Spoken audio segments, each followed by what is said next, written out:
This is a true life story of a young black boy who changed the real estate narrative in America. What are you doing here? Ma'am, I'm Bernard Garrett. Just doing some renovations on the empty apartment. So if you need any I improvements... don't need improvements. And you can tell that Mick that owns this place when he goes jacking the rent. He ain't jacking mine.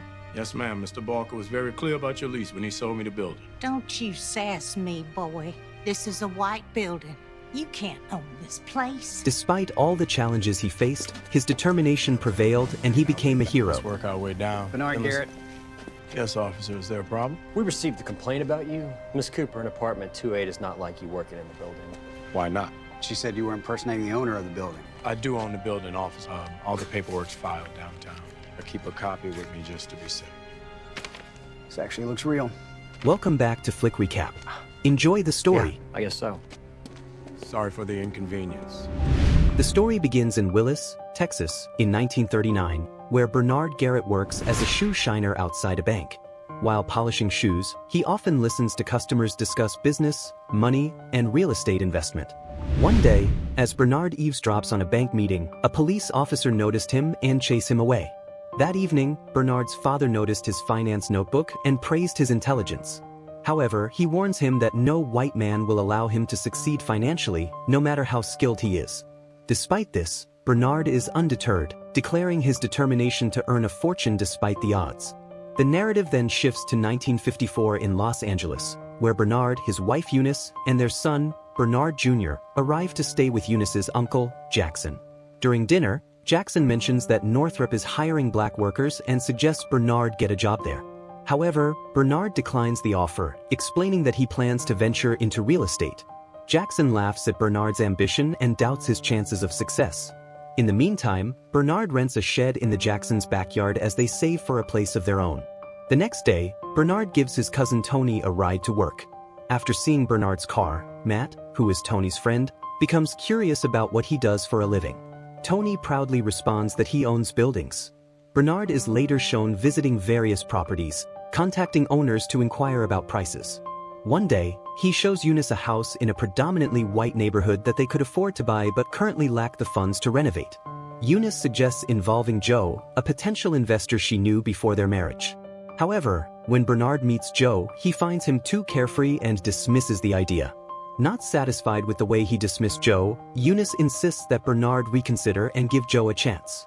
In the meantime, Bernard meets with Patrick, the owner of a property he's interested in, and requests a $10,000 loan for renovations. Patrick refused the idea as he tells him that he doesn't conduct business that way. During the conversation, Bernard notices a gift on Patrick's shelf from Mr. Reed, a banker at Mid-City Bank. Seizing the opportunity, Bernard visits the bank to meet Mr. Reed but is told he isn't available. Undeterred, Bernard waits outside to introduce himself as Mr. Reed leaves for the day, pitching his business idea. Though Bernard's attempt fails, Patrick hears about it and is impressed by Bernard's persistence. He calls Bernard, agreeing to the deal because he appreciates unconventional thinkers. To celebrate this win, Bernard and Eunice go to a nightclub, where he meets Joe again. Their interaction is brief and Bernard retains his disinterest in Joe. The next day, Bernard and Tony begin renovating the property he had purchased. When a tenant claims they don't belong there, Bernard calmly informs her that he owns the building. Matt later arrives to help with the renovations, and Bernard asks if he's comfortable working for a black man. Matt responds that the only color he cares about is green, referring to money. However, their progress is interrupted when police arrive, claiming Bernard is impersonating the owner based on a complaint. When Bernard presents proof of ownership, the officers were forced to apologize and leave. In the meantime, the tenant who made the call moves out after learning Bernard and his family are also moving in. Soon, other black families start renting in the building, and it quickly becomes successful. Recognizing Bernard's talent, Patrick proposes a 50-50 partnership to acquire more rental properties. Bernard, believing Patrick's presence as the face of the company will help them expand faster, agrees. The partnership flourishes, with Bernard, Eunice, Tony, and Matt contributing to renovations and furnishing properties. One day, Bernard surprises Eunice with the key to a mansion, announcing it as their new home. Months later, Patrick unexpectedly passes away. Not ready to continue with their partnership, Patrick's wife offers Bernard 25% of their jointly acquired properties, as his name isn't on any official documents.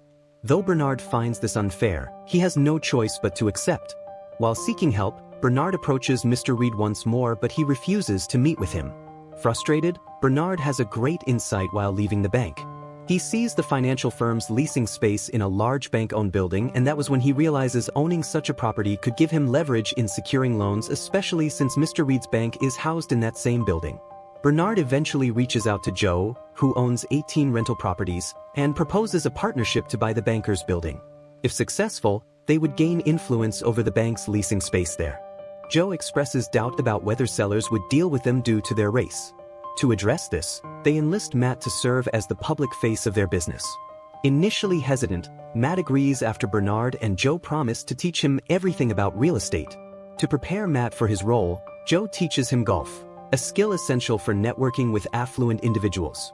Meanwhile, Bernard introduces Matt to Donald, Joe's trusted banker, who agrees to lend them up to $200,000 for the purchase. Confident, Bernard assures Donald they'll secure the building for less. Bernard and Joe proceed to mentor Matt in real estate, etiquette, and business strategies. Matt quickly learns the ropes and gains confidence. During a golf outing, Matt impresses the building's owner, Charles Renault, with his skills. The two arrange a meeting to discuss the sale, setting the stage for a potential deal. A week later, Matt prepares for a critical meeting, mentally rehearsing the strategies he has practiced.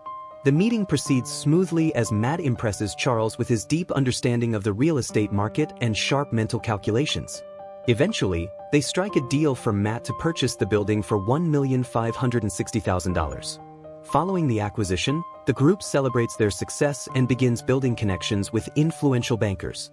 Their real estate ventures expand rapidly as they acquire larger, more prestigious properties in predominantly white neighborhoods. The trio rises to prominence as real estate tycoons, even hosting the U.S. vice president at their prestigious banker's building. A few years later, Bernard visits his father in Willis, Texas. His father beams with pride over Bernard's achievements. The next day, while strolling with his son, Bernard Jr., Bernard notices the Mainland Bank, the very spot where he once shined shoes for wealthy men. Inspired, he shares his desire to purchase the bank with Joe in Los Angeles. Joe hesitates, pointing out the complexities of running a bank, especially in a racially hostile state like Texas. But Bernard is determined and suggests using Matt as their frontman, just as they had done with the banker's building. With the help of Donald, Joe's trusted banker, Matt successfully purchases Mainland Bank on behalf of Bernard and Joe.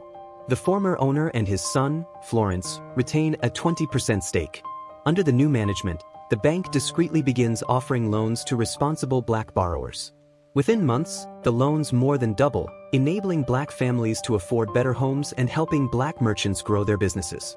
However, Florence, now an executive at the bank, discovers their practice of lending to black people. He warns them of the potential backlash, claiming the bank could face a financial run if word got out. To escalate matters, Florence reveals an anonymous complaint to the U.S. Treasury Department, triggering an audit in a month's time. Faced with this challenge, Matt proposes a solution: purchasing a smaller bank and splitting loans between the two institutions. This strategy, he argues, would minimize their risk of government intervention. Joe and Bernard initially reject the idea, doubting Matt's capabilities given his limited banking experience. Matt, feeling undervalued, thanks them for their mentorship but demands to become a partner and part owner. He warns that he will step away if not granted this opportunity, leaving Joe and Bernard little choice but to agree. Matt takes charge of the newly acquired Marlin Bank, becoming a shareholder in the process. The team quickly implements financial strategies to stabilize their operations. Despite their efforts, Florence soon informs Matt that a group of white clients is withdrawing their funds from Mainland Bank, believing it is linked to a black organization.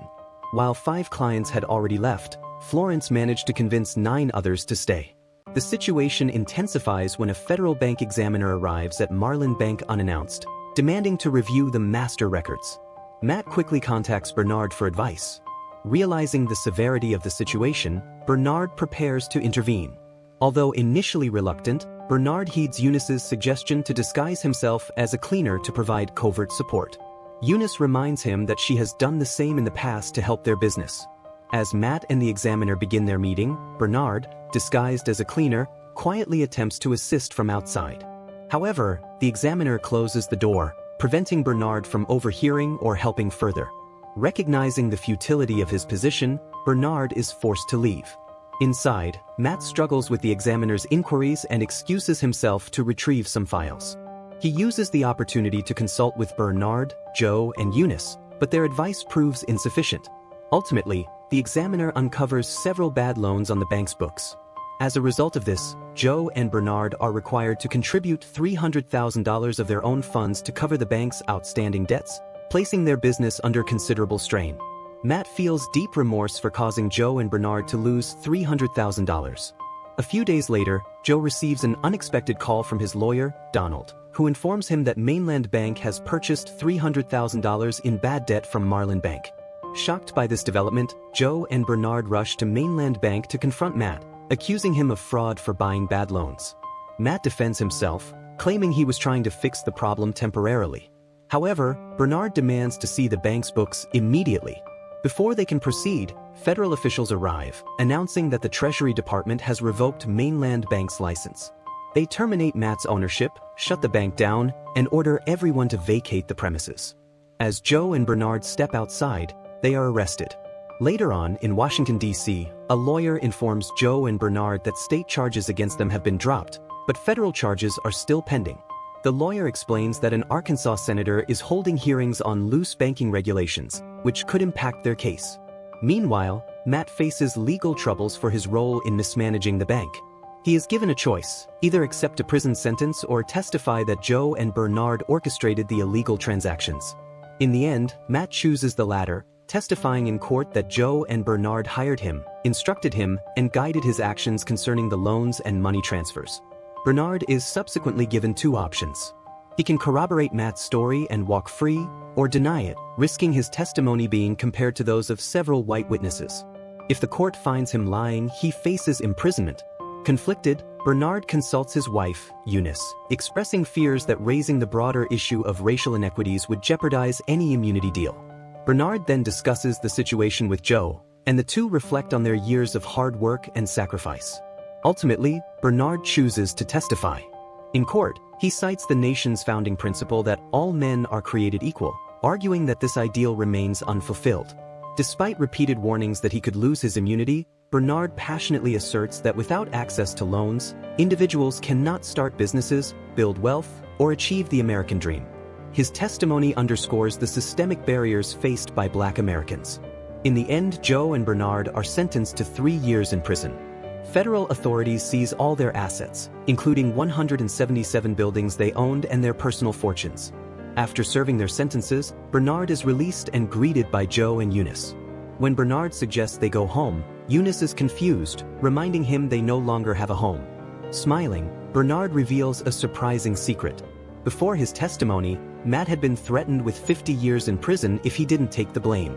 When he asked for help, Bernard encouraged Matt to do whatever he needed to. Bernard also convinced Matt to help them secure their future before the government confiscated their wealth. He asked Matt to purchase 2 properties in the Bahamas, one for him and one for Joe. 3 years later, the Fair Housing Act of 1968 was passed, marking a significant step toward ending racial disparities in housing. Thanks for watching. If you love this video, please subscribe to the channel. Happy New Year to you all. Until next time.